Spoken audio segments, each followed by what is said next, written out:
Good evening, everybody, and welcome to another PD Chat Show. This one's quite special. As you can see, we've got 5 squares, so celebrity squares. We've all gone vintage, so I suppose it's like the PD Chat Show does the Antiques Roadshow. But unfortunately, our guests are not antiques yet.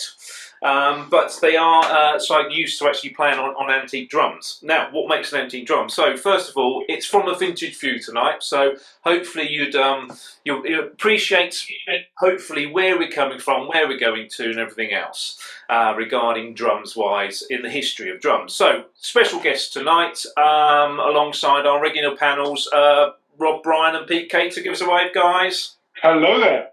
Hi, guys. And also a special guest, Mr. Simon Wagstaff.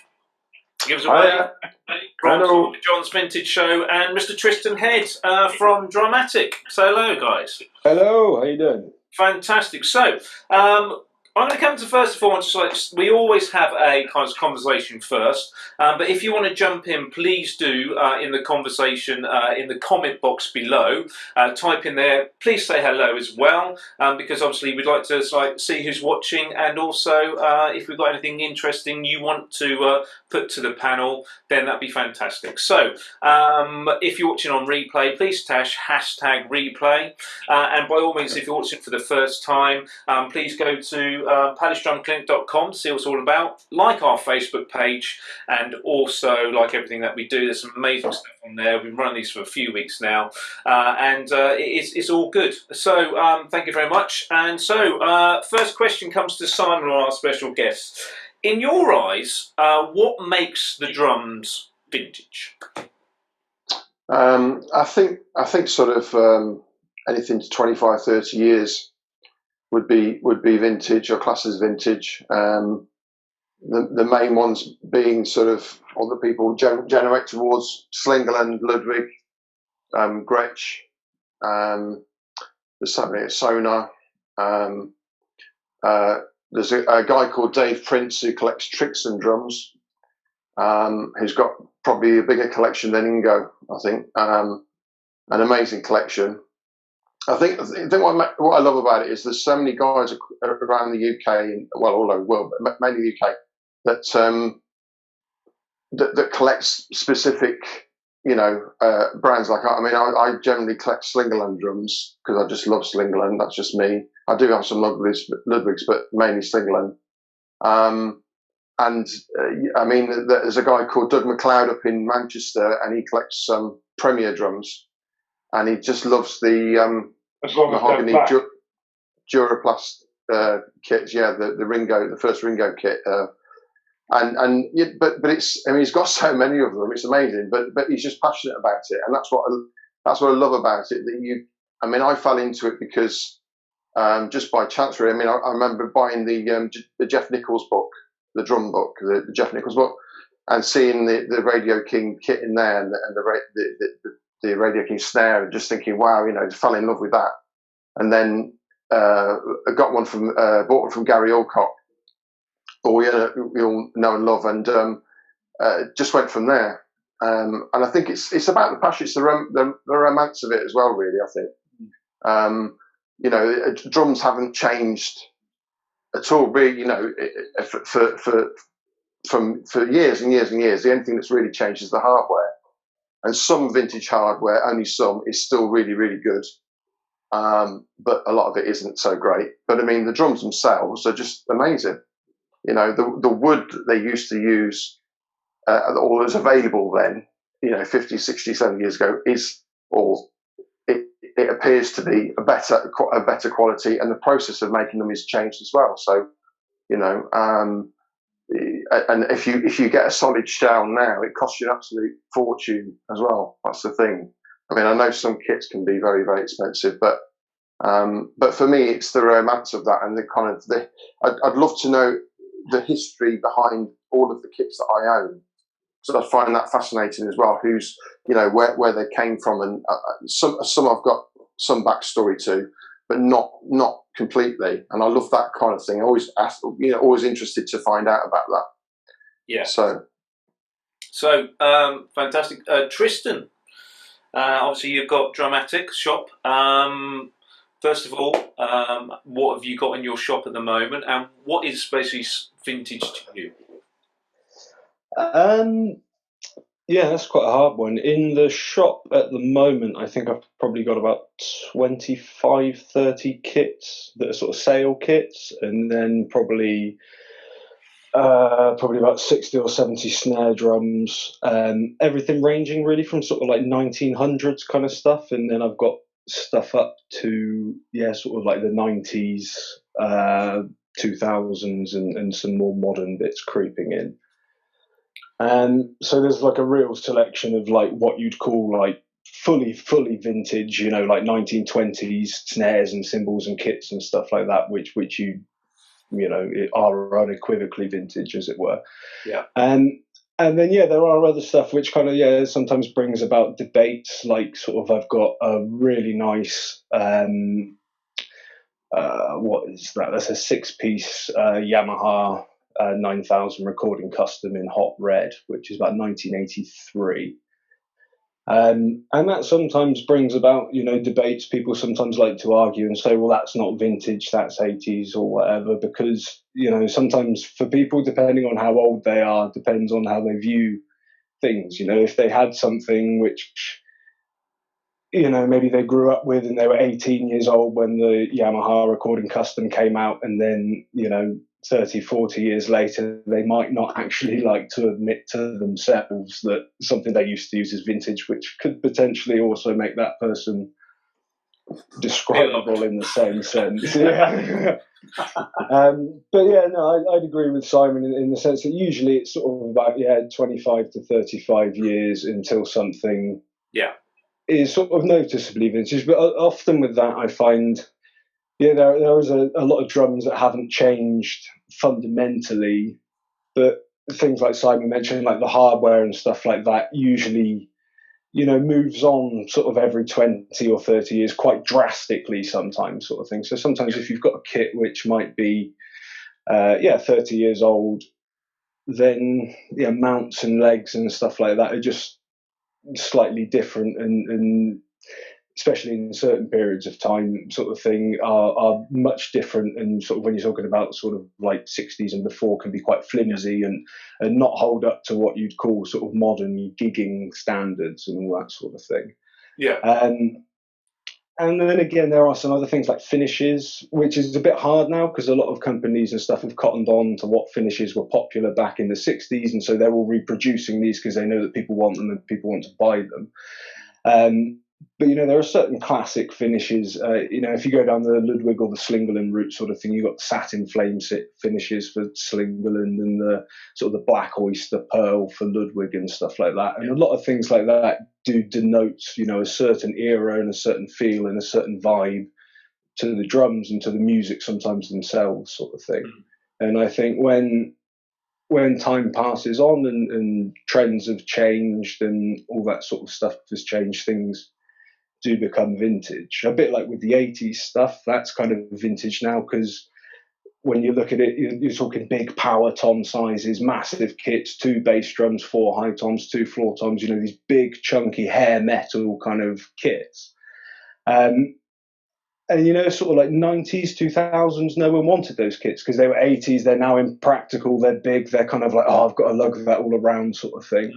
And now people are realizing sort of like, oh, holy crap, they had an awesome sound that we can't get out of of like a modern kit. I mean, you might not want it all the time, but, get one for the studio and it'll, record a certain sound that other modern kits, for instance, or kits that are made in the past 20 years won't get you. Yeah. I think that with Tristan, you're saying I'm sure that Rob and Pete will test this, but and Matt, but I mean, a lot of session guys use vintage gear as well, regardless of whether they're carrying endorsement. I mean, because it's just, you go to a studio and if it's got a specific sound you're after, you need to have lots of variation and lots of things you can pull to and think, right, I'm going to use this or whatever. And I think most guys, I mean, when you were talking to Todd a couple of weeks ago, I mean, he's got an amazing collection of vintage gear. And I think any session guy, serious, pro, is going to have stuff like that because it sounds so good. Yeah. You know, if you've got a drum that's been looked after since it was built, and the wood has been able to dry naturally over time, and the timbre of that is just amazing, then you can't get that from a new drum. You just can't, because the process of how it's made, it just doesn't work. No, definitely. And like you said earlier about sort of manufacturing things, you got things, for instance, like the Sonor Horselink Babinga signature series kit and stuff like that. And obviously Babinga now, for instance, is a protected wood anyway, so you can't make drums out of it, you know, from a couple of years ago or whenever it was. So, and not only that, when you're talking like big chunky 12-ply shells, which a lot of people don't make these days, you've got certain sounds that just can't be replicated, be it through the drum kit or any form of studio engineering that you want to try and apply afterwards. Sometimes you just can't get that raw sound. And there's often that I sell, you know, a lot of old kits to people who sometimes are endorsed by, you know, be it Remo, Ludwig, DW, things like that, Zildjian and all those sort of things. Who will often say, you know, I've tried, you know, every Zildjian cymbal that they have, and I can't find one that is the same as the, you know, either the 1960s, 50s, 40s style Zildjians or a completely different random vintage cymbal sort of thing. Brilliant. I've got a few questions coming in, but I've got to say a few hellos because everyone's sort of diving in with the Brisbane. So lots of hellos. Hi, good evening to Simon Poddy, Mike Tubman, Charlie Smith, Joe Morris, Glenn Jones, Sharon, Elizabeth, Gaynor Armage, Victor, who's obviously at job at Leamington. Dr. Rob Bryan, you're watching yourself. Well done. Hello, Mum and Dad. Thanks for Bill Willison, Ian Warren, Martin Ollie, Dave Brown. Hi, Dave. Terry Steele, Mike Donaldson, Eduardo Herter, Martin Ollie, Joe Morris, Clive Johnson, Kenneth Russell Everett. Hi, Ben Roberts, Ian Stocks, Andrew Dowles, Bill Sanders. Hi, Bill. Howard Bradley, other guys I'm watching. Can't keep up with this. It's absolutely fantastic. Paul Bates, Paul Edmonds. Hello, guys. Good evening. Got through that. I've actually got a question before we go on. It's actually from Mike. Mike Tubman said, "Is modern hardware much sturdier because people generally hit drums harder nowadays? Is it such a thing as a modern technique?" Pete, can I come through you this one because I think you've got quite an interesting take on this. Well, modern hardware. We went through a phase, didn't we, a little while ago when we were all lugging around triple braced, massive tripod stands and all getting hernias. and the thing that brought this home to me, and I know I've said this on here before, but it bears repetition, is that probably about in the noughties, in the 2000s, I was doing a lot of hit and run festivals in Europe, and all I would do, I would just take my cymbals, and I was used to using single brace, lightweight hardware at home, and I will put my ride cymbal on this massive, heavyweight, say triple braced, it weighs a ton, and the ride cymbal didn't play the same, just didn't respond. It's because it's this massive, heavy hardware is anchoring the stuff to the floor and not allowing the instrument to breathe. And the same is true with snare drum stands. A few years ago, I rooted back through a lot of my old hardware and got out some. I've got a very light Pearl stand from the 80s here. But I use old Slingerland snare drum stands, the old Buck Rogers design. Because they're lightweight and they let the drum breathe. They don't, they don't. You've got this really heavy chunk of metal sitting on the floor. It's going to suck the sound out of your snare drum. Yeah, definitely. Sorry. So Hello? It's just all right. I just so do 100,000 things, but that's brilliant. It's clever to you because obviously, you're in that kind of sort of bracket of what Simon said. It's like, with you DW primarily, but you actually in the studio use different ones. But if we just just basically go on that kind of the hardware versus thing is, if we look back, there's many pictures of there's that famous one nailing his bass drum. Actually, Elvin Jones. Yeah, Elvin Jones. Yeah, Elvin Jones basically doing it. And I can remember reading about it's like when Chick Webb was behind the drum kit. It was absolutely one of. Now, modern day, you'd most probably think they're sort of jazz guys, but they were sometimes they're big hitters as well. But the hardware, manufacturing wise and all that kind of stuff wasn't there, I suppose, in the modern day sense. I suppose it is now. But what Rob? Have you found this? Because I think we've had a conversation about actually playing vintage stuff with the hardware and playing it as situation. If something falls over, that's part and parcel of basically what you're playing. Absolutely, yeah. I mean, I'm not one for buying an old kit and then bolting. Taking it to someone like Tristan and saying bolt all new stuff on it because I want it to be like my DW. Well, why did I buy it then? Just use my DW. The hardware, I can't remember seeing one clip. Well, that's a bit of an exaggeration. But if you see clips of Joe Morello and Art Blake and all those people back in the day on YouTube, they're all got the bass drum creep. They're all pulling their bass. I was watching Joe Morello one the other day when he's playing a fast bass thing and he's moving his glasses and he pulls his bass drum back. Exactly. And Tony Williams as well, looking very angry, doing it, like 17 years of age, like this kit is not to it. Yeah, those guys actually played a bit heavier than we think. My dad saw Joe Morello a few times, and he said he could let loose and be quite heavy. Yeah, they did. They did. This whole thing of jazz drummers playing like...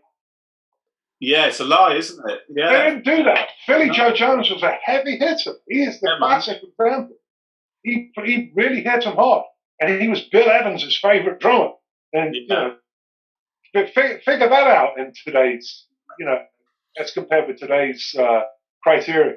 Those guys really, they would hit those drums hard. They did it like they meant it. I suppose another one would be when you think of Ringo. Ringo's not a big hitter, but boy, he was laying into it when he was inside playing in all those stadiums and baseball grounds. And well, I was going to say, when he was playing live, he definitely did play. He had to play heavier because obviously they weren't mic'd or anything. And he would really lay into the floor. If you watch the film of them at the Washington Coliseum. Yeah, I was going to say. And he's absolutely putting his foot through the bass drum because he's going for it, big style. What a shame they couldn't have played in a smaller room where everybody could have heard one another. Well, yeah, exactly. Yeah.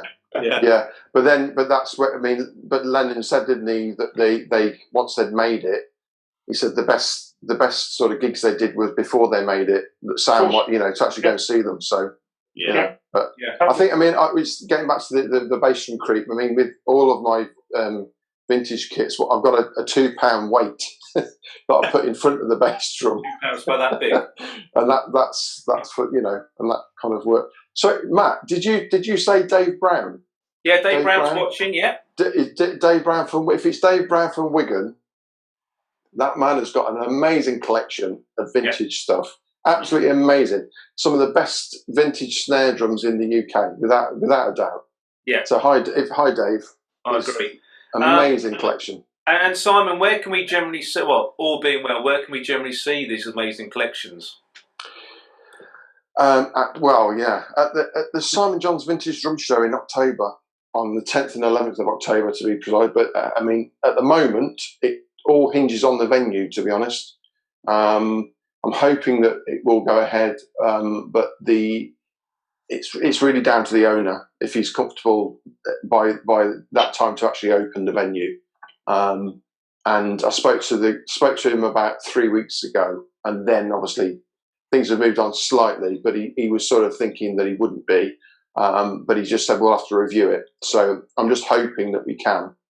I actually had a dream the other night that we were doing the show, but everyone turned up on the Wednesday night or something, started setting up stalls, and I was saying, what are you doing? And it was a bit, so anyway. Yeah, well, so let's do it in the Nightingale Hospital. They're doing nothing with those. Yes.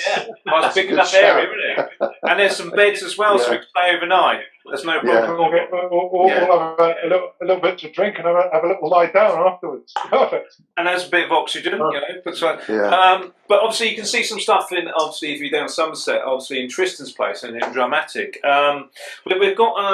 I'll check this one to you, Tristan. Charlie Smith has said, "What's the most unique vintage?" Sort of piece that you've ever had that's passed through your hands, whether it's like something or with a great story behind it. Have you got anything like that you can tell us? Oh, there's been loads of really cool stuff in terms of like oddities and rarities and sort of rare finishes and rare shells and all that sort of stuff. I think possibly one of my favourites is one that I have literally just sold, actually, which is about, or what would that be? I think it was about 1930. I can't remember the exact year, but it's a 1930s Premier kit. So it's like a console kit. So you've got a big 28 by 12 bass drum. And you've got two toms, which is quite rare for the age. So you've got a single-headed 12-inch tom and a single-headed 14-inch tom, all that come and hang off of this super awesome consolette sort of mount, which the bass drum clips into, the toms hang off of. You've got sort of gooseneck cymbal arms and sort of loads of traps tables, skull mounts. Nice little felt covered top table for your little traps, bits and bobs. Cool. And yeah, that's all in like a gorgeous red sparkle. And that came, funnily enough, that came from Adrian Utley, who is the producer. He's a big producer in, I think, Bristol or Portishead, but he does stuff for in Portishead, and he does stuff for Radiohead and all that sort of stuff. I don't know a huge amount because whenever I see him, he just wants to talk about calfskin heads and vintage drums. So I don't ever get to like find out his stuff. Cool.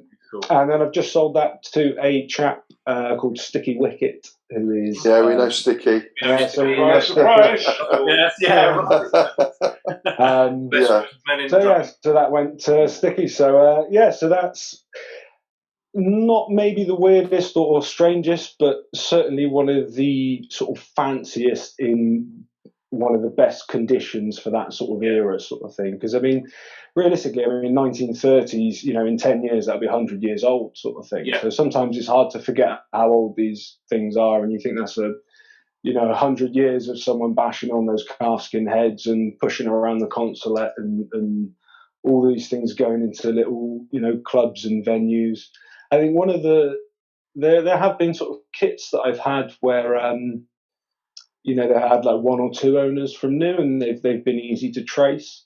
But usually with things like that, that comes from stuff that comes out of sort of maybe the 60s or 70s if you're lucky, but usually sort of 70s, 80s and onwards. Usually stuff older than that sort of tends to have, black spots or dark spots in its history, which is, it could be a case where it's in someone's garage and just sitting there unused, or in a loft, or in a little child's bedroom or something like that, or it could be a case of, it could have been played by people sitting in a cool club somewhere, getting played regularly to lots of people and all that sort of thing. Yeah. We should really mention Alan Buckley as well, who has got an amazing collection of those kind of kits. And actually, Sticky playing at the show last year, did an amazing little spot. It was just brilliant. And actually still playing those kind of on those kits, because it's a skill in itself just doing that. If you want to see any kind of Sticky Wicket stuff, obviously look him up. But if you go to the Palace Drum Click website and go to past clinics, you actually see what he came to do two clinics, part 1 and part 2. So at the turn of the 1900s to the 1930s. Then we went 1930s to the 1960s, and he's got the kits and he's playing in the style of the kits. And I think that's what's unique with Sticky. He actually does it in the style on each kit. So have a look in the past clinics on the website. Please do it. A couple more shout outs. Hi Terry Ollingsworth, Russell Bartholomew, Luke Russell. I'll come back to you in a second. Dom Carr. Hello Dominic. Dave Patrick. Patrick, Richard Powell, hello. I did see Dave Phillips watching as well. Some fantastic questions coming here, guys. So I'm going to ship through it. One thing, so go back to Luke. What he did say. Dramatics in Radstock. I live locally and I've been meaning to pop in for about a year. Pop in, you can now. Are you open? Do it. Are you open, Tristan? At the moment, or as of next week, I'll be open on Fridays and Saturdays for like anyone to pop in without any sort of prearranged anything. But I will be there sort of Monday, Tuesday, Wednesday, and Thursday anyway, because obviously I'm in the workshop doing a lot of restoration and classic Full stuff. suit on, guys, and you'll be absolutely fine. Yeah, I mean, if I'm in the workshop, I'll be probably gas mask and like dust mask and all that stuff when I meet you anyway. So. Right. But yeah, I am open pretty much almost every day on an appointment basis. But if you want to pop in and just check stuff out Fridays and Saturdays. No excuse now, Luke. But Luke just said, would it be sensible, talking about the theme of hardware, would it be sensible common to pair vintage kit with newer hardware if you're sort of touring heavily though? A gig I worked on in the past saw a drummer of a hairy psychedelic band, the Comets, it's coming, playing a vintage Ludwig, and he couldn't keep it together long enough for the sound check. Rob, you're also like a man who's done a lot of his stuff. Yeah. What would you recommend? Basically, you sort of taking your vintage stuff out, touring it, but with the newer hardware, so it stays still. The thing is, I personally just studio work my all my vintage stuff, apart from snare drums, I'll take out, and I'll probably have it in under the stage in a case, or if it's on a bigger call, the technos is there to chuck on. But when I'm gigging myself, it'll be sat in the car somewhere. But yeah, I'm not a fan of that. But yes, I guess if you do really want to go out with your old shell, yes, you're going to have to look at the rail mounts. You're going to have to look, if you're taking old hardware, I wouldn't. You could always take the new single brace Gibraltar DW single brace 60 stands, the flush bass ones. I use those on local gigs.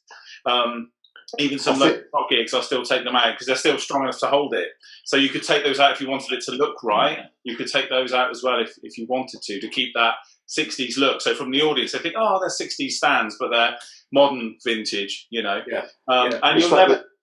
Sorry. I was just going to say, you can never agree. I don't think one drummer's going to agree whether you should bolt on new stuff or not. We've all got different views, but I certainly wouldn't bolt new stuff. Simon, I want to jump in.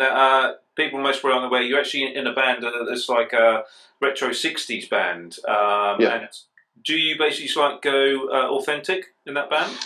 I was just that was what I was going to lead to. My hardware is all Ludwig Atlas stands. The lightweight, and they're for one thing, and they're easy to carry around. Yeah. But they look aesthetically more kind of the part. One thing I would say is that I do use on the Slingerland kits, especially, I do use the original mounts and the Setomatic mount. I've never had a problem with. No, they're brilliant. They're superb. Never a problem. They're superb. They're so simple in design, but they work, and they're just great. Yeah. They're just years ahead of its time. Yeah, absolutely. Pete, I know you're obviously you're a British drum company, but you have used vintage stuff in the past. Did you stuff extensively, yeah. Yeah, so you use that. Well, would you use the Atlas on those kind of things? Would you at that point? I for a long time when I used to, I have a Slingerland just over here out of the shop. You can't see it. That I used a lot for a long time, and I just used the DW single brace flat bass hardware with that. And I actually once we'd done a show with the big band at Cadogan Hall in London, and we were playing a whole night Buddy Rich music, and I had the Slingerland totally authentically set up, and I had all this DW flat bass hardware. And I actually got an email from somebody complaining that I didn't have appropriate vintage cymbal stand. No. Anorak. Oh, yeah. Yeah. I've got a lot. got a lot of sorry, I've got a lot of people like saying about about the vintage stuff and everything else, but they seem to have more vintage snare drums than anything. Yeah, we do. Well, we do, don't we? Yeah, it has a beautiful sonophonic kit with new Evans heads. So, but to him, it says his new heads enhances the sound of the vintage stuff. I suppose it all depends on what. Oh, Pete's moving He's house. on it. But I suppose it all depends on, because he's got sonophonic from 1981, so obviously that was made really for. I've got a couple of the those. new modern heads, but what would you like, Tristan? What would you think that a modern heads? Obviously, sometimes if you get sort of the old premiers, they're sort of pre-international, but they were made for calf heads back in the day. Does it enhance the sound modern head on old stuff? Yeah, I mean, you'll find that there are a lot of snare drums still floating around in the UK that are sort of 13 and a quarter to 13 and sort of 16/8 sort of thing, whatever size. So they unfortunately can only ever have calf heads from now on, because no manufacturer makes heads that size. Pre-international Premier ones and stuff, obviously you can get new heads for, but they tend to be more sort of classic types, as it were. So you're talking sort of coated ambassador, clear ambassador, things like that. So stuff that would have been pretty similar to the drum heads available, during the time, sort of thing. What I do think is pretty weird is when you have people who've got, like a really nice sort of, I don't know, mid-60s Ludwig 400, Supraphonic or something like that, and then they chuck sort of, I don't know, like a Remo coated Power Stroke 3 on it, which is all, way too modern and way too... Yeah, nonsense. I don't know, completely... No point. One word from Pete. Yeah, it's just miles away from what would have ever been on there and what it was actually designed for. Yeah. Because obviously a lot of these, drums, they don't just think, oh, let's put this together and that together and hope it works. I mean, I'm sure some do, or started that way. But, most of them at certain points actually think about what they're going to do and think about all this, sort of stuff. And so they know what head will go best with it. And usually, to be honest, with most snares, it's a pretty basic head that actually brings out or gives you the most range, sort of thing. When you put something, again, like, sort of like Evans, hydraulic, whatever, and you've got all this sort of internal dampening and it's super thick and it's coated and it's, got whatever in it. It's just so far away from what would have ever been on there. Yeah, you can make any drum sound like that. Yeah, totally. You might as well just, get the old synth drums out, sort of thing, anyway, and just have that sort of 80s sound. And I mean, sometimes, there's nothing wrong, for instance, if you've got a snare drum, say you own a nice, 400 from the 60s or something like that, and you want to get a sound out of it that you can't get with a certain head, and so you slap a super heavy head on and you record it with that, and then you go back to it, sort of thing. But a lot of these drums, you almost completely abandon the point of why you've got them if you're just going to completely deaden them down to sound like nothing or sound like completely programmed, over-engineered drums anyway. Exactly. I've got a couple of hellos before we come to Pete again. Hi, Ted Duggan. Hi, Ted. Oh, Ted. Hey, Ted. He says Remo Ambassador clear dot, black dot, early 70s, great heads. Classic Another guy 70s, 80s. Another guy who knows is hi, Mark Maycock, Dave Patrick, even if it's another guy who obviously knows his vintage stuff. Mark Jeffs is watching. Hey! I hope you have like finished building, but I don't think you have, because by the sounds of things, you've got another 70 kits to squeeze into that space. Yeah, we're all coming up. We're all. Just going to say, actually, it's amazing that what Mark's doing. I mean, with Tristan as well with Dramatic, but I mean, Mark sort of doing the getting the new premises and really going for it. I mean, good on him for doing that. It's a massive undertaking to do that, and when it's finished, it'll be an amazing place to go. You won't want to leave. And also, he can get his car back in his garage at home as well. I think that's always. Dave Brown just basically put in, you can't beat the sound of calf heads, but that don't they won't like obviously modern temperatures. I agree with that because I do a lot of. Well, they used to have temperatures back in the old days as well. Did they? Climate is not I've the new read thing. that. Climate's I not read that as well. No. Really, it's amazing. I'll tell you, most probably some difference was because I see this quite a lot because I do like early musicals. I play on a lot of calf heads, so like the hand tube timpani stuff like that. Is central heating? They didn't have central heating back in. Well, that's very true. Or drum kits next to radiators. Yeah, and that is a big thing, unfortunately. The radiator's not on, by the way. Yeah. Thank God. I was going to ask you that. Good man. Yeah. I was making no They're all comment. walking. Hi Emma Jane. Just a couple of things. Charlie says, great stuff, Tristan. By the way, thanks for the GAD snare wires I bought last month. Yeah, no worries. So there we are. Where was going to go? Yes, we've got a question here, which I think we could basically. Ted just replied they didn't like the old temperatures either. There we go. Where was I thought the temperatures were better back then. Yeah, this is a question I think I've heard Bob Hendred and talked many times about this to Jeff Nichols. Do you think there's any advantage of old 3-ply heads with reinforcing rings against the 6 or 9-ply shells of today? Where do we start? Yeah. There we go. Right.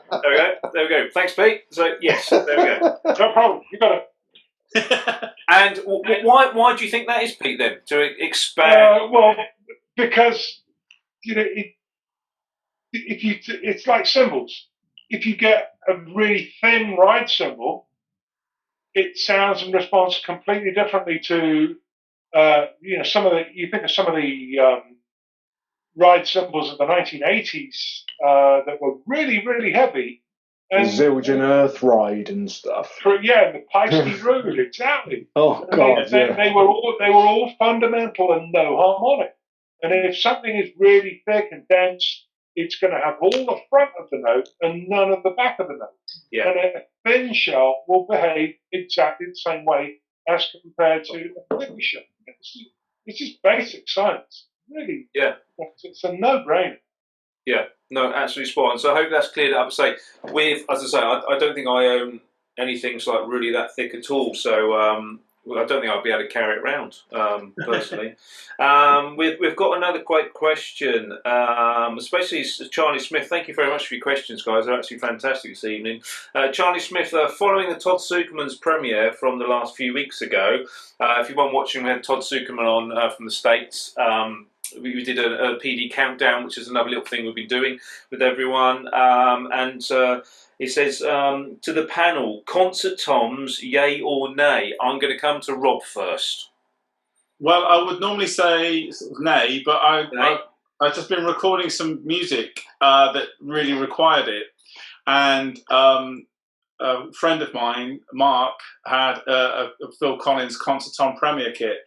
And he sort of stuck his hand up on the session and said, Rob, I could bring it in next time we do something. And I was like, shh, I haven't got one. And I was like, oh, yeah, go on then. And he brought it in. And do you know what? It had to be those type things where you play 2 drums at the same time. And none of my Ludwig stuff or Roger stuff or the DW stuff would have cut it. It had to be that sound.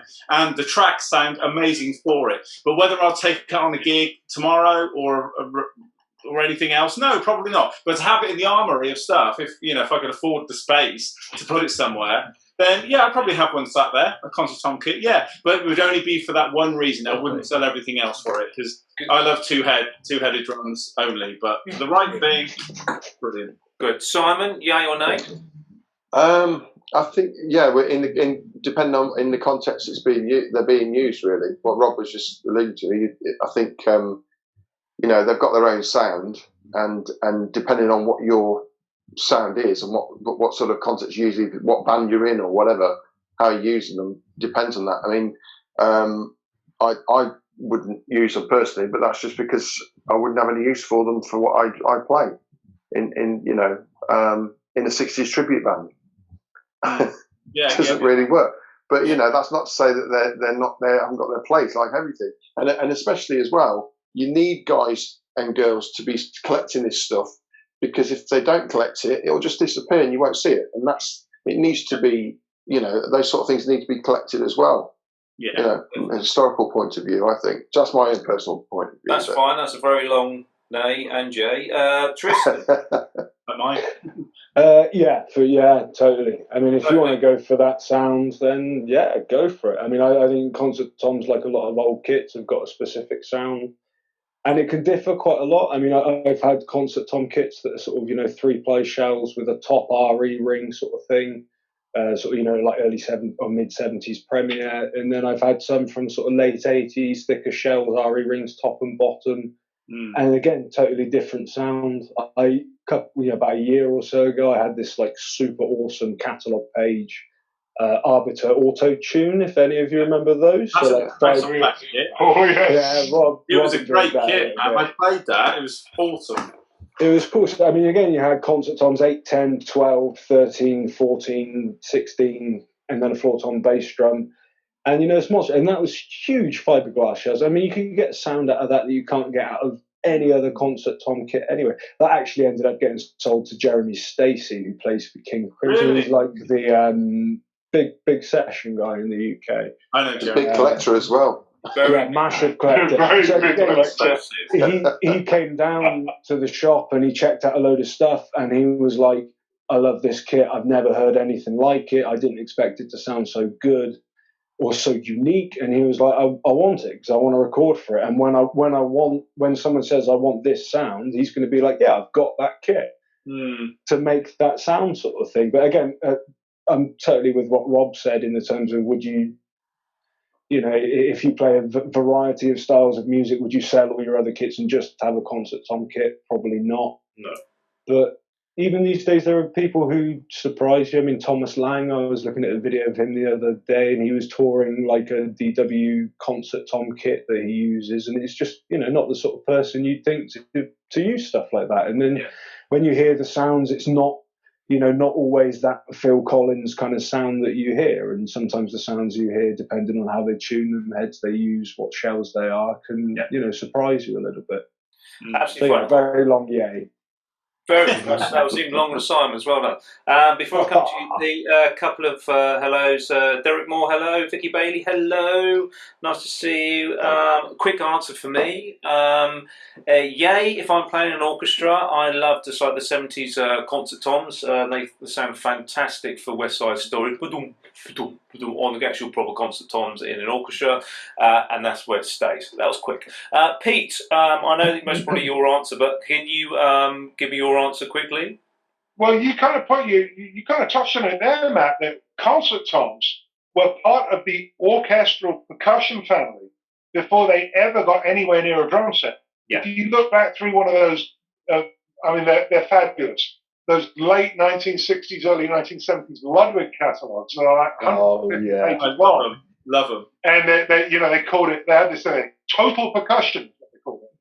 And you would find the concert toms out back in back with the timpani and the marimba and the xylophone and the parade drums and everything before they got anywhere near a drum set.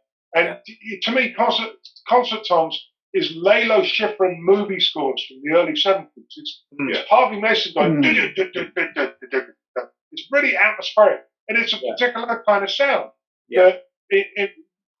And this kind of touches on what we were talking about with Pete Lockett last week.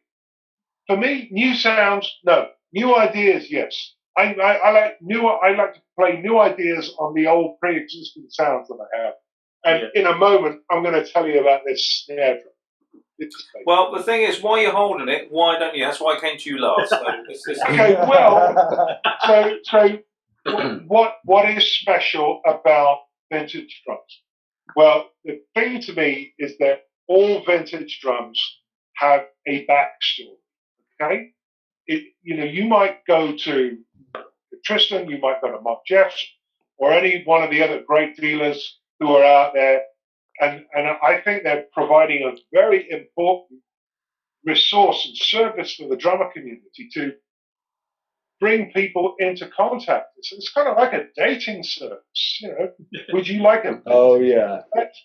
And every one of these wait in the car. every one of these instruments has a backstory. And, you might pick up an Ajax set from the late 40s or early 50s and think about the dance band drummers who played those drums. You might pick up a Ludwig set from the early 60s that somebody very sneakily brought back on a cruise ship before the import embargoes were dropped. You might pick up a Slingerland set from the late 60s or a Heyman set that somebody played at the Marquee supporting Jimi Hendrix. And you just don't know. But all of these instruments have got a story. And here's a snare drum with a story. I don't know if you can see it, Toby, but you can identify what it is. That is a Gene Krupa model, right? Well, I'll tell you what it is. This is there aren't that many of them around. This is a Slingerland Spitfire 12 lug chrome over brass with stick chopper hoops. And this was bought for me brand new by my late father as my 18th birthday present. And it's an amazing snare drum, I can tell you. And there is actually an old bit of video that I've shared on Facebook, Instagram so many times when I'm about 19 and I'm playing at the Royal Albert Hall and I'm playing an 8-bar break and I drop a stick in the middle of it and reach down on the floor and pick it up. And this is the snare drum that I'm playing on that clip. Cool. And, it's the backstory. It's history. It's personal. I mean, this is personal to me because I am the only person who's ever owned this drum. You think about all those old drums and cymbals and even hardware if you want. They've all got a story. They've all had some history. They've all been, lugged around in some old cars that broke down all the time. Played some old music that we don't hear anymore. And that's fascinating. Yeah. That's fascinating. Yeah. We really need to tap into this. I've got one fascinating. It's our social history as drummers. I've got one fascinating, which I got from Gary Alcott collection. It's one of my most attractive kits I'd ever own. I don't know if everyone can see that. It was actually in Rhythm magazine. It's a 1967 Jazzette. Is that your little gold sparkle one that I've seen? A little gold sparkle one, yeah. Right. And we, when I got it from Gary, obviously the first thing I do is I change the heads and everything else. Put sort of my logo, sort of the front and everything else. Try and get it back to how it used to look. Because he bought it from a guy, I think, down south, and then the history stopped there. And what Pete was saying, the history actually stopped there. But when I was actually changing the head, because it's got sort of a rail on top, because if everyone doesn't know about sort of the Jazzets were basically for sort of that sort of 60s, early to mid, into the 70s. On the New York jazz scene, these guys were going from session to session to session, and they wanted something actually fit in the New York taxi cab, and that's why the bass drum's an 18 by 12, so it actually fits in the back, sort of designed to fit. Well, that was why Elvin Jones started using small bass drums. It wasn't because it was like a hip thing or a cool thing. It's because it went in the boot of the car. Yeah, absolutely. And that's what it's about. But on digging about this, because obviously we all know basically Ludwig, basically shells, it doesn't matter what kind of stuff, the whole kind of badges, like, I'll have that, and that kind of stuff. This is all original, absolutely original. So as you can see the rail on top of there. Taking the bass drum off, it's actually been plugged. It actually had a centre post, and it was actually plugged by the factory because it's got the original head on it. And we come to the conclusion that it's basically sort of an artist, a Ludwig artist, because obviously they've gone in. I want this kind of stuff, but I don't want that centre post. I want a rail instead. And without actually, digging into the history, that archaeological kind of things, digging away at every single apply and stuff like that, we wouldn't know about that. And I told Jeff Nichols about it at Rhythm, because obviously he has done it, and he said, that's actually really fascinating, and they're basically taking another photo and basically finding a little bit more about it. Now, we didn't know about that until I took the head off. All these kind of significant things. So for me, that backstory for that one makes it even more special. Who artist, which Ludwig artist was that actually had that kit? It's a lovely backstory. So, sorry, I was just messing around. Did what? took a centre plate off it and put They had a centre centre post originally. They had centre posts originally, but this one's got a rail on it. Well, if you look at if you look in the '67 catalogue, it's got the console rail, but it's right in the middle of the bass drum rather than offset. That is virtually right in the middle of the bass drum. But so this one's been plugged. So the face's been plugged by the face. Here we go. We're playing vintage top trumps now. I have here in my hands a Remo Diplomat batter, and I don't know if you can see it. At the bottom of the drum head, there is a stamp that says Manny's Music, 48 West 48th Street, New York City. Oh, I've got one of them. Whose snare drum did this come off? Yeah, amazing. Well, no, that's not the question, Rob, was it? Whose snare drum did it come off? Whose refurbished Radio King snare drum did this head come off? Buddies. Yeah, this is one of Buddy's batter heads. Yeah. And he played West Side Story in Channel One Suite on this very pitted, very focused. The wear patch is very focused in the centre, right? And there's some really heavy dents in it. And this is, it's a coated diplomat, and this is one of Buddy's from the last 3 years. Because my great friend who was his baritone saxophonist, Jay Craig, used to have to look after the drum set. And he kind of harvested a few of the old snare drum heads and very kindly gave me one about 20 years ago. And here you go, one of Buddy's snare drum batter heads. Nice. Wow. Amazing. I've kind of forgotten I got this until we got on this tip. And there's no provenance, so there's no way I can prove it. But you've only got to look at it and know where it came from. Yeah, another archaeological dig. There we go. Amazing. As I say, guys, thank you ever so much for. There's lots of conversations actually. Hi, Jeremy Spanos. There's lots of conversations actually going online. Peter Williams, hello. About lots of Ben Millard, hello. Dan Bash, how you doing? Keep the conversations going online as well, because obviously we're having a great time chatting over here. We will get back to you soon. There's loads of questions, but Dave Brown actually says about sort of the whole backstory. He says he puts his name and address in one lug of all of these sets. So when he's not here any longer, my ownership and documentation is in itself. That's an amazing idea, really. Oh wow! Yeah. I've had plenty of kits come in the shop that have had, because obviously with the sales and stuff, I do loads of restorations and repairs and custom stuff and things like that. And there's been plenty of kits that I've had come in for restoration where someone may have bought it sort of 10 years ago, secondhand, never taken the heads off or whatever, and they've just, kept what's on there and played about it. And then someone else may have had it and then they bought it in for restoration. And then I think the most recent one is I was doing a premiere kit. It was only about 2 or 3 months ago. And the guy had said he'd owned it for about 5 or 6 years, never done anything to it, but he wanted to get it, fully up and new heads and all of that. So he took the bass drum apart, and there was literally like a list, like in the bass drum. I think the kit was probably about 1976, 78, and from 1982 there was a list of every single owner. So someone had been like, Jay Fenney, 1982, and then the next one is, Joe Bloggs, 1987, so and so, 1994. And it's just super cool because you're just like, right, that's pretty much it.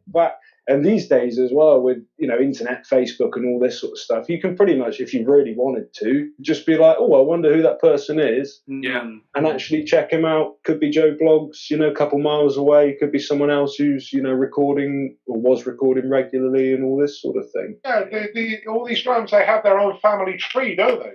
Yeah, definitely. And I own 2 sets of drums that originally were bought new by my late father, and he's not here. They still are. They'll still be here when I'm gone.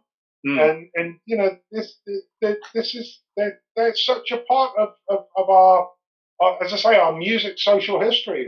And this is something that I don't think we kind of make enough of. The guys like Simon and Tristan who are doing so much to keep this stuff front and center for the drummer community. The history behind these instruments is fascinating. I mean, I have my, it's out of shop. I have my early 70s Slingerland, 24 13, 16, 16 White Marine Pearl. And I happen to know who all the owners were before it came to me. I know who it had 3 owners before I got it, and I know who they all are. Yeah, it's Wow. amazing because, as I say, our dear friend Gary Alcott, which we'll try and get him on one evening. He's actually got a book of basically all the kits and all the snares that basically he's owned, who he sold it to, who he's got it from, kind of thing. But so going back to like the whole kind of like Buddy Rich head, Simon and I are on the UK National Drum Fair. Unfortunately, we haven't had the show for many, many years. But Simon's doing a fantastic thing for sort of keeping that vintage shows going with the Simon Johns show. Can you remember one year we actually had a Sling-a-Lang kit? I can't remember if it was the Radio King actually had. Yeah. It was, had I think. Yeah, it was, signature. I think it was Steve Griffiths. I think it was I think he brought it in, and they took the head off. It was off the snare drum, wasn't it? Floor tom. It's the floor. Oh, sorry, floor tom. Yeah, floor tom. With his signature in the drum. Yeah. Yeah. And it looked genuine, but I mean, you know. But even if it wasn't, it's a great story. So it's I think that's all. What Pete was saying earlier as well, and what I said at the beginning. It's about the romance of the whole thing. You know, if you can own the reason why. I mean, I always loved Buddy Rich, but so I sort of gravitated towards the Radio King snare drum to begin with, and then it just went from there, and kind of then just fell in love with Satin Flames and stuff. And that's not everyone's cup of tea, I know, but it's just. But then. I've got that collection that will then go off to wherever eventually when I'm not here. But it's all this stuff that's being saved. I mean, in one way, it's very green, isn't it? Because it's all PC because it's all old stuff. You're not buying new stuff. But I mean, I know we are buying new equipment as well. But I think the vintage side is still. It's always relevant and it's still important. But there's a lot of fun. You said about all the stories and the backstories to all these things. That's what makes it so much fun. Yeah. Well, you think it really does. In others like musical instruments, like thing, obviously it's like clarinets and so especially violins and so like violins, they goes back to like hundreds and hundreds of years. So everyone says about the Stradivarius, like violin and kind of stuff. We as an instrument, very very young. The drum kit. So we can actually have, so we can almost like trace back our history, and it's like almost, these originally kind of like the modern days, like the 1930s, that really start to happen. The modern days, like what you see is just like a typical kit. We can actually almost go back to that's what it was. Stradivarius is still a kind of like very grey area. So is that one? Well, yes or no. Do you know what I mean? It's like. These guys, they can't really go back that far. The thing is, all violins look the same anyway. It's just kind of wood finish. You don't have a marine pearl violin or a gold sparkle violin or a satin flame violin. Again, this is one of the great things about drums. We have the ability to put our own stamp on the new equipment that we order from new or the old equipment that we refurbish and remodel in our own image. But then again, we have also the opportunity to take somebody else's. It's like a vintage suit. You get an old, Savile Row suit from the 1930s. Not that it's not something I would wear, but it's got all that history attached to it, associated. Yeah, and it puts our instrument in a category all by itself. Definitely. I think the other thing with all of this really is that from the shows, I mean, even from before Simon John's show, but the National Drum Fair is that it's a brotherhood. Like everybody kind of comes together, and it's great, sharing stories and their passion, what they're collecting, and whatever else. Yeah. And I don't think that will ever disappear. I hope it doesn't, because I don't think it will, because we're that kind of breed that we're loners on gigs, but we're like we love sort of being in herds. Yeah. We love sort of talking to each other. Talking about talking to each other. Hi, Tom Bradley. Dave. Oh, say hello to David. It's Rob Case. Hello. Martin Ives actually puts like a really big point really that everyone's biggest regret selling something on they wish they hadn't. Now, is there anything that you wish to Rob? Is there anything that you wish you hadn't sold? Yes. A student Lingerland Radio King, which went to a collection in Germany, went to a good home, but I wish I'd kept hold of it. And a Satin Flame Slingerland Silver Satin Flame student snare drum, and I've just bought a new one from Tristan in Red Sparkle, which is lovely, by the way. I recorded with it; it's going to be on a track already. But it was a student model Silver Satin Flame. I think is it silver or satin? White satin. And it was beautiful. And I bought 4 drums from a drum shop in Milwaukee, which isn't there anymore. I can't think of the guy's name, but I went in and I had my credit card stupidly in my hand, and he showed me all these vintage snares, and I got them shipped back. It was years ago, '96, and I kept most of them, and I loved them, and eventually I shipped them all on, and I don't really miss the others, but that one student model snare had such an incredible sound that I've never been able to replace it. So, and it was in 1964. It was beautiful. That and the student model Slingerland. Just going on the year 1964, I've got 3 snare drums 1964, and they sound absolutely fantastic. Was that like wine? You get like that kind of like that vintage that year. Was 1964? I think not Ludwig. No. The Ringo effect. It was just they were making so many kits per week. Yeah, that the quality went out a window a little bit. Exactly. Kind of mattered on who's working the shift at the time, how good your snare drums that one's 1964. The kit's a matching snare, perfectly matching, but that's actually 1964.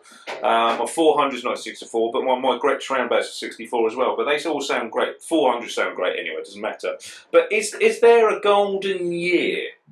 Do you reckon? So I think for Slingerland, I think Steve Maxwell's already said this as well. But any of the kits from sort of like the tail end of the 50s and into the 60s and early 70s, probably the best. They actually got it right then. It was they're the best shells. I agree. I think the early Niles badge kits were the best. Yeah. What about for like Ludwig? Would it be like pre-Ringo, would it, or pre-Ed Sullivan? Yeah. Maybe second or something, 1964.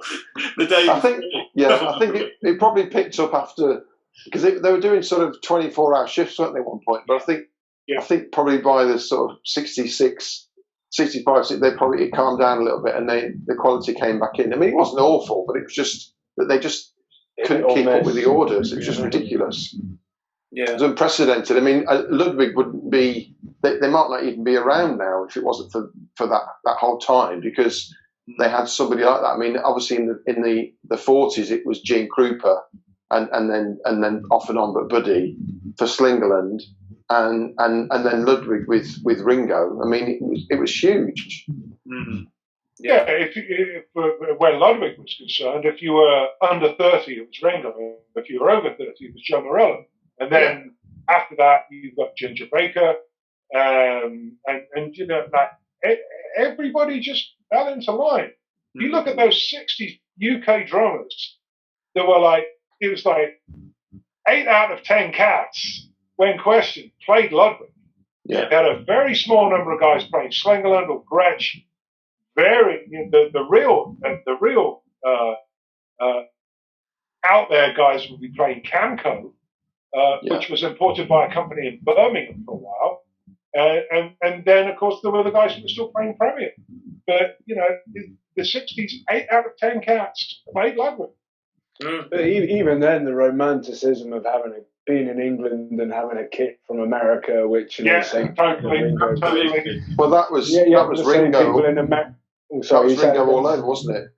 With the fact that he when he went into with Brian Epstein to get a new kit, and he loved everything American, and he saw that American kit and he went, I want that, because it was American. And then now at the same time you've got so many kits that are sort of old Premier, old Olympic, Beverly kits in England that are all going over to America, to USA, because people, and there's even some people, a guy I recently dealt with in terms of a sort of like a Premier early 60s sort of original Ringo sized down spec kit sort of thing. And he's American, and he realistically, when you're in America, he could probably get, one of the Ludwigs, pretty easy and pretty cheap sort of thing. Yeah, but definitely. he would actually rather have the early recording sort of Beatles sound, and he wants the Premiere kit, and you're happy to have it shipped over to the USA, and doesn't matter what the cost is. Well, if you think that the first Beatles album, Please Please Me, I mean, the drums on that sound great, and that's a Premier kit. Yeah, it is. They sound great. Yeah. They really do. That's a Premier One of kit. my travels in the States, the guys don't care about. I mean, they care about their own kits, but they go mad over Premier. Whenever I meet a drummer, they're like, I don't care about Ludwig's, yeah, great, but what about your Premiers? Have you got a Beverly, an Olympic? Well, they just go mad. Totally, yeah. And we're like, well, we're just giving them away in England, like 100, 200 quid. Well, maybe not, but, cheaper. And they're like, man, I want those kits. You can have our Gretsch. We've got loads of them. There's pawn shops all over the place and second-hand thrifts. Go down, buy it, and get them 10 a penny. We want your stuff. And it's like, it blew my mind, really. I used to have all those kits when I was a kid. And I just got this raises a very important point where vintage meets modern, and one or two you may know, and one or two people looking into tonight may recall that I was for a while a Premier artist, and I remember sitting up there in the boardroom and saying, look, there's 4 legacy drum companies in the world. It's Ludwig, Gretsch, Sonor, and Premier. Ludwig, Gretsch, and Sonor are all tapped into their legacy. And, Gretsch more than anybody. And Ludwig got on board, and they really kind of looked into what resonated with the drum buyers and really tapped into that and said, right, let's bring this back. And look how successful Ludwig and Gretsch have been since they got on board with that.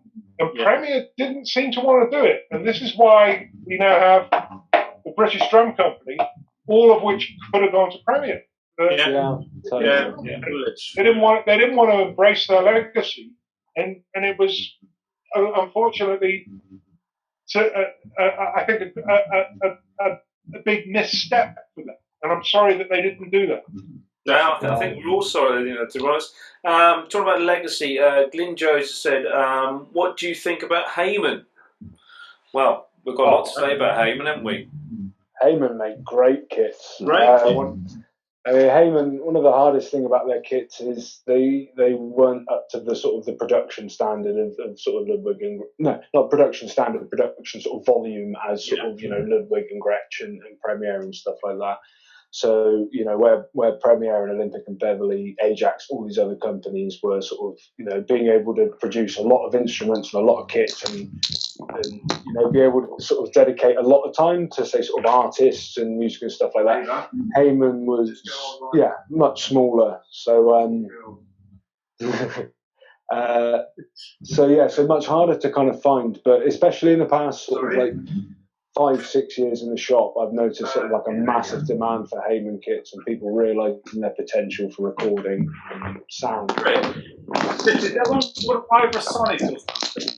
So Heyman's the Vibrasonics. Yeah. But apparently, that Clive Deemer, who hopefully is going to be on here soon on one of the shows, he's bought one and he's just raves about it all the time. He said it was just amazing. And I think I asked you a little while ago if you were going to get, and you said like they're pretty rare. Yeah, I think usually when I have a Heyman kit come in, obviously it will undergo restoration, new heads, go to the shop, and then usually within 3 weeks it will be gone. Snares, sometimes it depends on the finish. If someone's looking for a finish, I'll have a snare, and sometimes overnight it'll sell.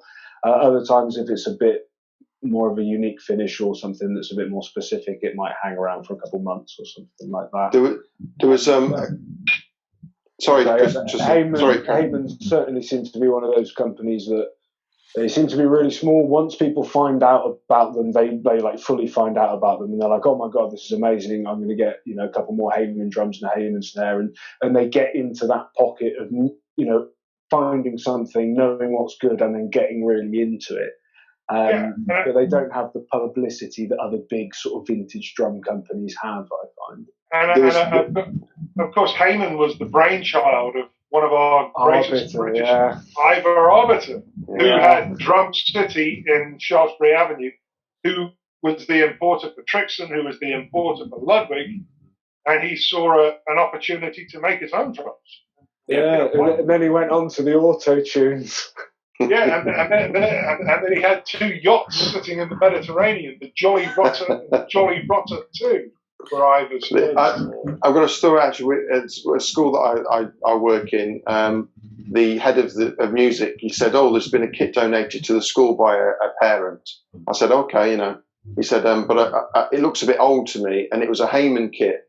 Gold ingot with a matching snare, and I said, "There's no way you can let the kids play on this. You can't." I said, "I'll get you a kit," and I actually sorted a kit from Ken Hickey up in Cleckheaton that Pete knows, and I'm sure, well, Matt and Rob know as well, and took that, and the head of music was just happy to have this, all singing that's a new kit, but this. Just thought this Heyman kit was just like, and it's cleaned up and it's absolutely gorgeous. He's still got it, actually. That's fantastic. Ted Duggan has basically said that the Heymans, to me, is the only vintage English kit that comes close to the Americans. So I hope that's what you mean, Ted. So that's fantastic. Dave Phillips is saying, so true, guys, about the Gretsch bringing back to the broadcaster has been a huge success. Well, Dave will know about that, and actually, Dave will be on with us next week on the 27th, the PD Chat Show. He's Dave Phillips is most probably, if you're a DW Gretsch LP artist, then he's one of your best friends. He's artist relations to sort of basically one of the big drum companies, and he's also got some books out because he's absolute fanatic photographer, prolific publisher of books, great photo. He's a photo man. He is a photo man. So he's got a couple of books out from the Riser as one of them, and we'll be talking about that next week. So Dave will be on next week. So thank you for mentioning that, Dave. Matt, it might be worth mentioning very quickly that though I'm not flying the flag too much, but thanks to Don at DW who put money into Gretsch again to bring them back, and also now got the Slingerland Drum Company, which is interesting. So just flying the flag, and it's so nice. I think that he hasn't put the DW stamp on the Gretsch. He's let them do their own thing. They've sort of helped them, and then said, "You do it now. We're not going to put Gretsch by DW." And I think that's quite good because most companies wouldn't do that. So thanks Don for keeping that tradition going, basically. And let's hope the Slingerlands. This is the whole thing, isn't it? Understanding the legacy and leaving these companies as it doesn't matter what the corporate structure is. But if to the end user they appear to be an autonomous product, an autonomous brand, then that's going to work. Yeah, absolutely. I'd be amazed if they don't. The 2 lines that they do to begin with, if they actually do something with Slingland in the end, would be a Buddy Rich outfit and a Creeper outfit. I'm sure they'll do that. I'm sure they will. I mean, goodness knows, why wouldn't they? Absolutely. They've got to. Yeah. Definitely. There's people joining late, Simon. People like to know. Can you just tell them again what's happening with the show, please? At the moment, still waiting to hear from the venue, or heard from the owner of the venue, but he's not sure if he will be open. The show's to run on the 10th and 11th of October, and I'm hoping that things will change.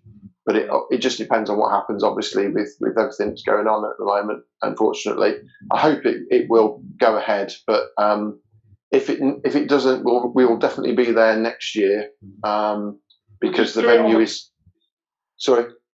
We'll just do it on the car park of Corley Services. we'll just have a flash mob vintage pub show. Yes. Well, you say that bit. I mean, I know that Gary and Ken and that crowd, people at Dave Seville, they all got together, didn't they? And almost like a car boot, open your boot of the car and say, what have you got? And look what I've got. And that's how it started. Yeah. The vintage sort of show idea and things, you know, with Alan as well, Alan Buckley. But yeah. I love that. That's brilliant. Yeah. I mean, but hopefully it will, you know, I mean, the venue is financially sound, so it will be going ahead next year, definitely anyway, because that's the other thing. A lot of these unfortunately, because of what's going on, a lot of venues won't survive. No. You know, and that's, you know, awful as well for everybody. We all gig, we all play and stuff, and it's just like hoping that all those things are still going to be around, you know? Oh, really? Well, actually, Ted Stuggins brought up a good point, actually. He said, well, because obviously we're talking vintage, why don't we go to Watford Gap just like the 60s? Yeah. That's what everyone met, isn't it? So, yeah. It's brilliant. Hi, John Quirks, watching. It's fantastic. There's so many questions. Thank you ever so much for commenting. You're having your own little chats on there. It's absolutely brilliant. This is what this evening's about. Just having Well, that's what I conversation say. It's a with your brotherhood. friends. It is. That's it. It's a brotherhood. Brethren, yeah. So Dave Brown was saying the Spitfires are fantastic snares. You know, they're having a conversation. There is a couple of things.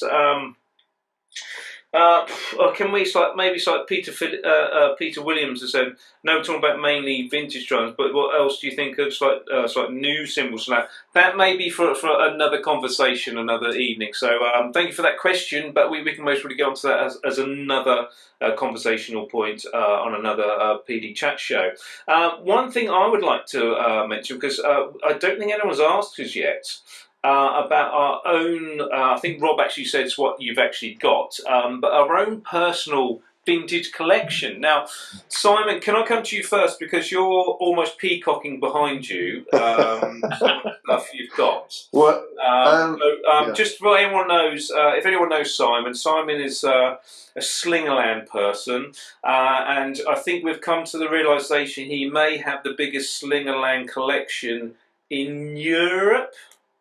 No, probably not, but not yet anyway. In the West Midlands. Getting there. Probably in the Midlands, maybe, in the Midlands. But no, I mean, is the West Midlands still in Europe? I mean, I've probably got on Singer, excluding the other kits I've got, but the Ludwig and the other kits. Can you probably just about Slingland ones, because you've got Slingland kits 17. Slingland kits. But I mean the biggest find for me was the one behind the charcoal satin flame, which I never thought I'd have. I mean that was uncatalogued, and it was the weirdest story. The Mark Jeffs said to me down seeing Mark, and he said, "Oh, I've got a shipment coming in, and we've got this charcoal satin flame." And I said, "Well, I want it. Whatever. My name's on it, sort of thing." And but it didn't have a matching snare drum. And then on the way back up to Coventry, I get this email from Winnie, and if you know Winnie Mensick, High Hitters, over in Holland, and he said, "I'm not sure if you're still collecting satin flames." He said, "But there's a grey satin, a charcoal satin flame kit, but there's the guy in America, he wants the tom-toms, but there's a snare drum and a bass drum." And I'm like, "You're kidding me?" So I said, "Right, I'll have those off." So I've got two bass drums and a matching snare in charcoal satin flame, which is just mad. It's just incredible. I mean, I can't, I mean, somebody like, say, John Dawn in Texas, I don't know if you know John, he's got a huge collection of stuff, lots and lots of Slingland and Ludwig. But I mean, he would say, that's just, to have that kind of an outfit, it's just ridiculous. Just so lucky. But then I don't drive around in a nice car, you see. It's like that, because my passion is with drums. Yeah, man. I mean, that's what I spend on my money on. They're beautiful. Love them, man. Your kit, that orange one you've got is just tangerine. Yeah, tangerine. Yeah. That's drum cool. What is it for you, Simon? That you are Slingerland. What was it for you? I just love they look great. I love the sound. they're consistently good. I always say to this little benchmark, I always say to the band, because I swap the kits around on a regular basis, and if I get a new one or new to me, and I'll say, what did the kit sound like tonight? Because they don't know. They don't even if it's a different kit, they don't know. They don't know. And I'll say, what do you think of the kit? And they say, what do you mean? So did it sound okay tonight? They say, well, it sounds like it always does. And that's what they're just consistently good. They just tune up really well. I've only ever had one floor tom that was a dud, and it didn't matter what I tried to do, it just wouldn't tune, and it was probably out of round, but it just didn't, But other than that, every single Slingerland drum I've had has been great. Nice. So, and I love the history of that as well, of the company, and and the association, the Creeper and Buddy, and just fell in love with the whole thing. Yeah. No. So, Tristan, do you have a collection, or is it called The Shop? I was kind of clever when I started, really. I kind of split it into two. So I had the shop where kind of everything that's restored and whatever goes for sale and all that sort of stuff. But then when I moved into what would have been the second premises, so my current premises at the moment, it came with more space. So I could then develop what was my then collection of about 2 or 3 kits. And then with that, I effectively started like a backline and hire company as well. So so effectively everything that's my collection is also part of the hire company, which is nice because it means I can keep them and actually justify keeping them to various people. But it's also good. About any and half, by any chance? That's what we have just to do, yeah. Various people, yeah. Various people. And yeah, it's nice because then I get that, and I also know because these days, what with the shop and everything else, I don't get a huge amount of time to play live myself. So I do like little bits of studio stuff, mainly derived from the kits that I own, sort of thing. And then the other kits end up going out to people and getting used for loads of stuff. So some of them get used for recording at sort of local places like NARM or Real World or stuff like that. So sometimes they'll take a really specific kit, take it on a session and use it, record it, and that's it. Others will, end up going, and because they're super fancy looking, might end up being used in sort of a music video or a film period piece or something like that. But because I don't know, it's really weird. I love vintage drums in general, sort of thing, and I love that some of them are good. I love that some of them are not so good. I love that some of them are usable, not usable. I even love the ones that are a complete bugger to use. You can't get a great sound out of them. The wires they don't make anymore. The strainer was crap even when it was made, sort of thing. But they've still got like a sound to them, and yeah, I like to keep it like really varied. So my personal collection, and effectively the higher stuff, I've got an Ajax kit from the 30s, which has got 30s, 40s, which has got massive bass drum, really deep floor tom, all calfskin heads. I've got Vista Light. I've got a stainless steel Ludwig kit in John Bonham sizes. Massive 90s Premier projector. I've got a couple 60s and 70s Premier smaller kits. Another sort of 60s Ajax kit, which was recently used in a Liverpool sort of theatre production of The Liver Birds, and they used it because that was the kit that she used when she did the first stuff. So they got in touch and they were like, "Oh my God, you've got this kit, which is the same. Can we use it?"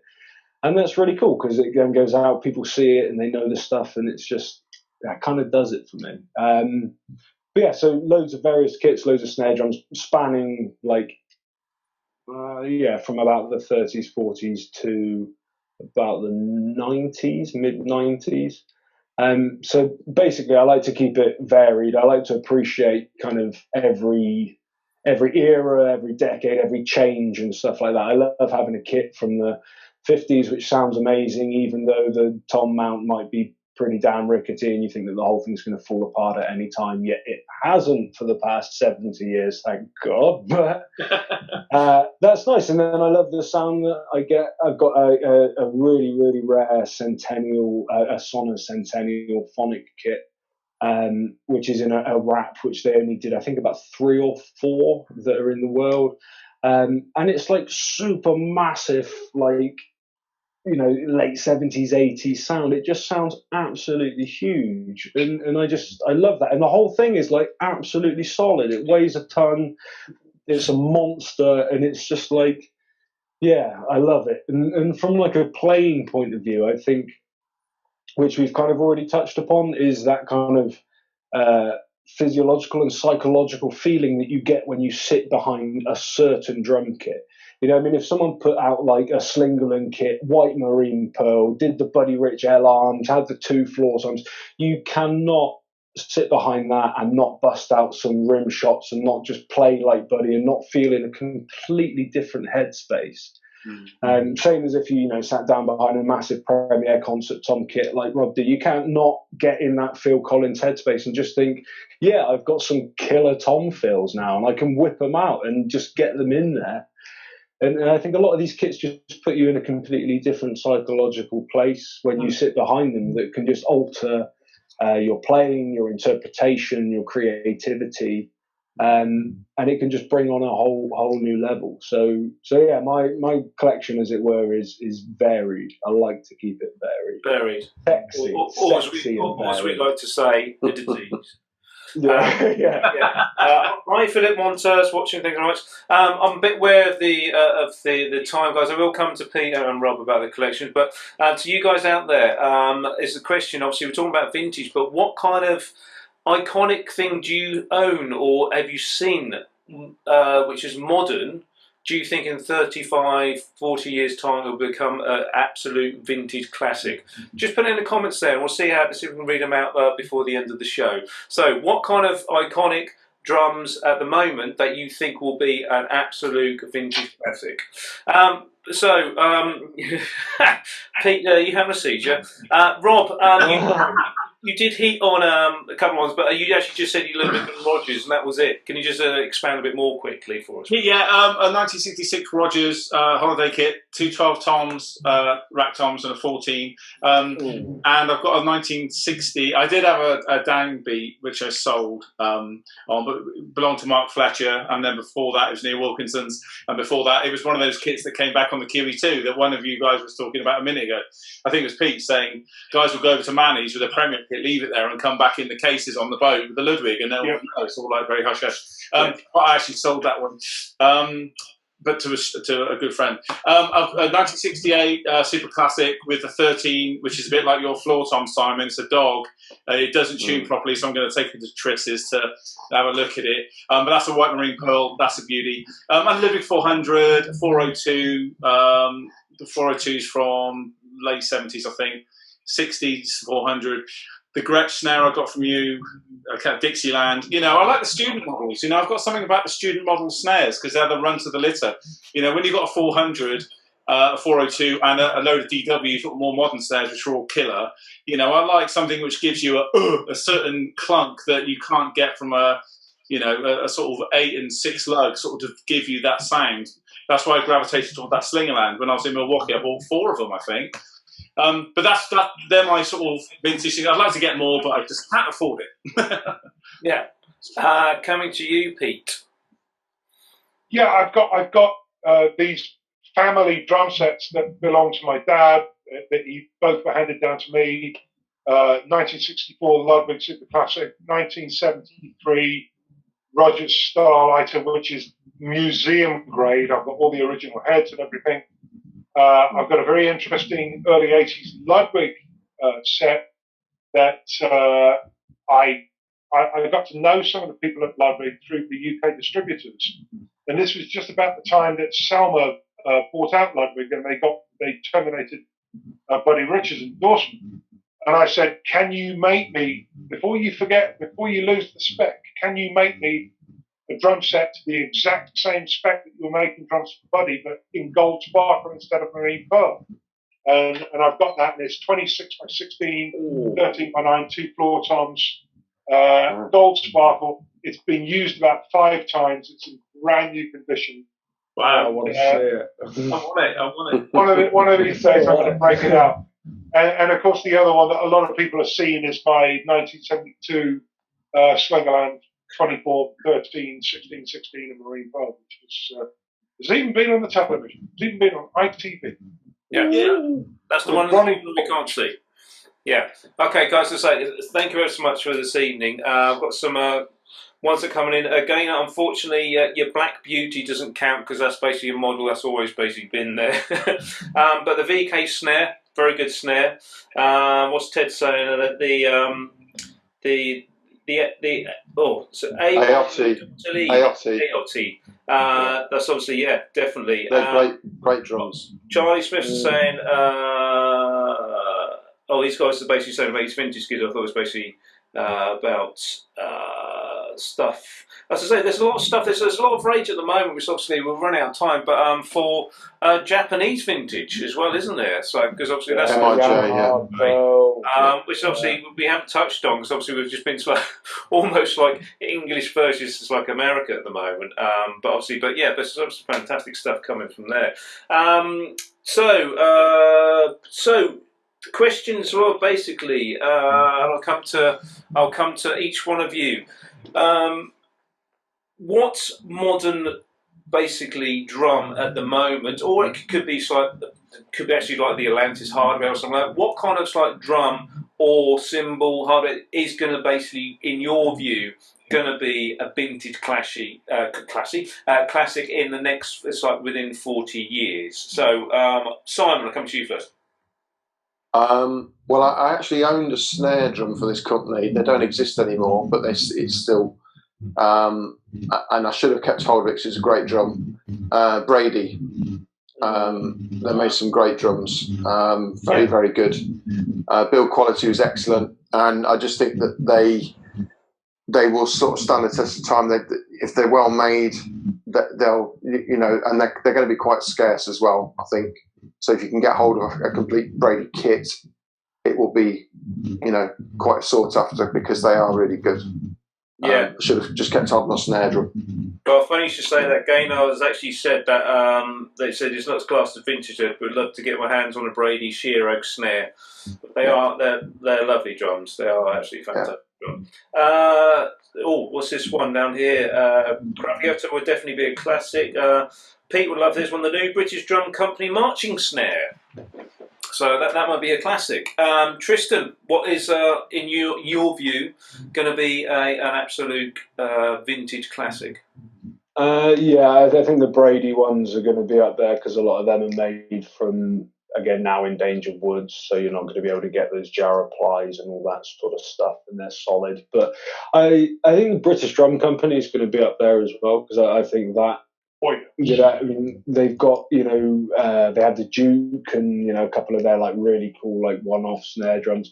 But I mean, they're effectively like the only modern drum company that I stock in the shop because their build quality and everything is absolutely fantastic, and just their attention to detail and all of that. So yeah, snares like the Bluebird, like we got there, absolute monster. It sounds gorgeous. It records well. It's absolutely, and I think.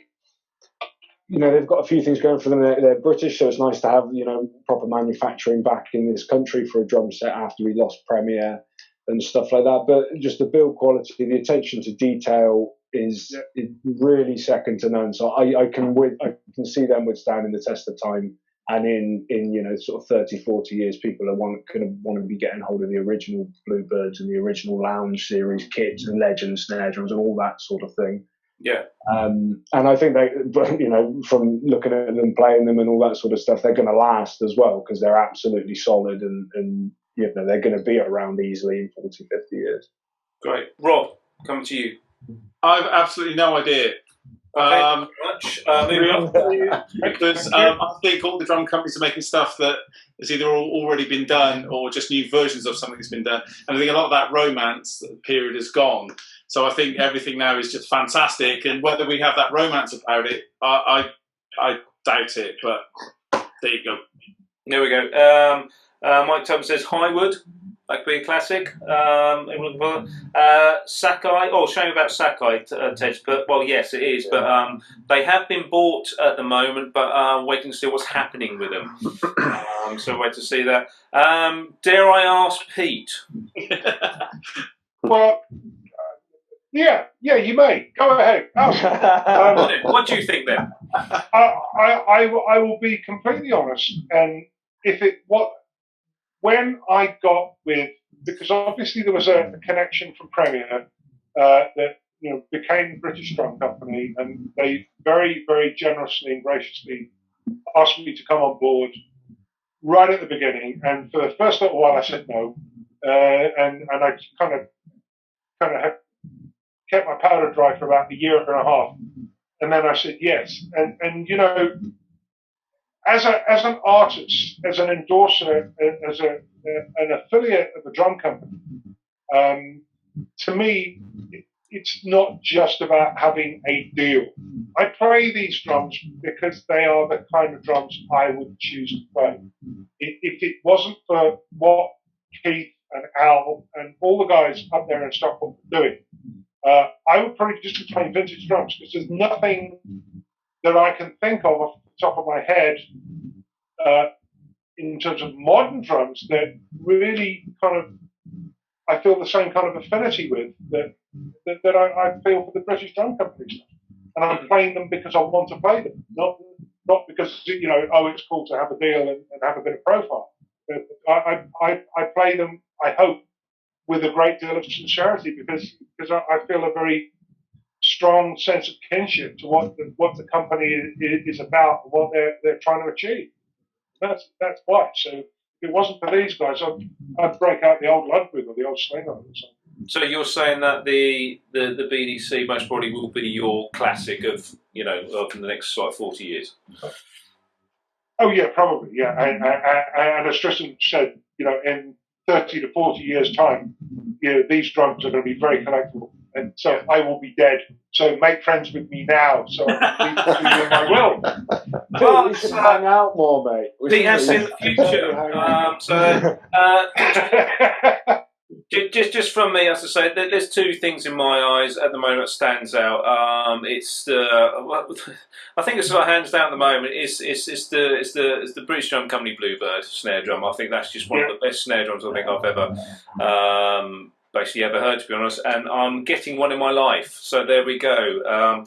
And the Spitzicini cymbals for me, if we're going to go cymbals as well, they are like intensity at the moment. They're just absolutely fantastic. Obviously, one of the greatest moves you can do, most probably in life, is if you're producing great stuff, great music, great instruments, is die, because they come more valuable to everyone.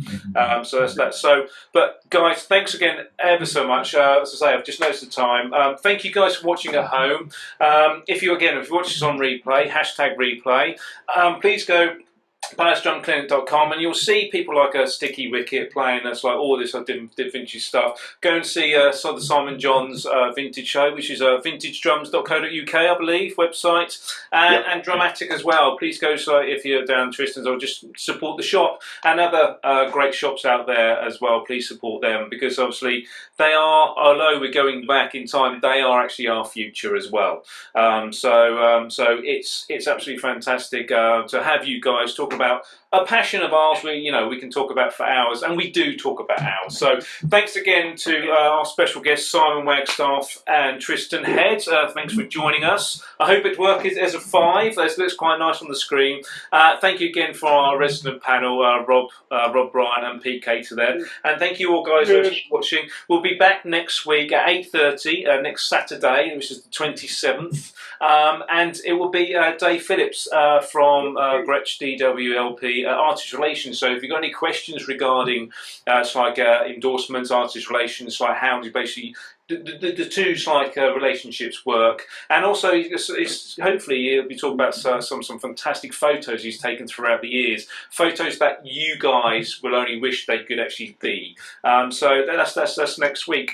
Also, I'll say look out on the actual Facebook page. Please like us if you're watching for the first time. Thank you very much for watching us the first time. Like it, because you'll find more fantastic stuff like this, and obviously on the website take you there as well. So we've got more things planned for the future. So please, thank you very much.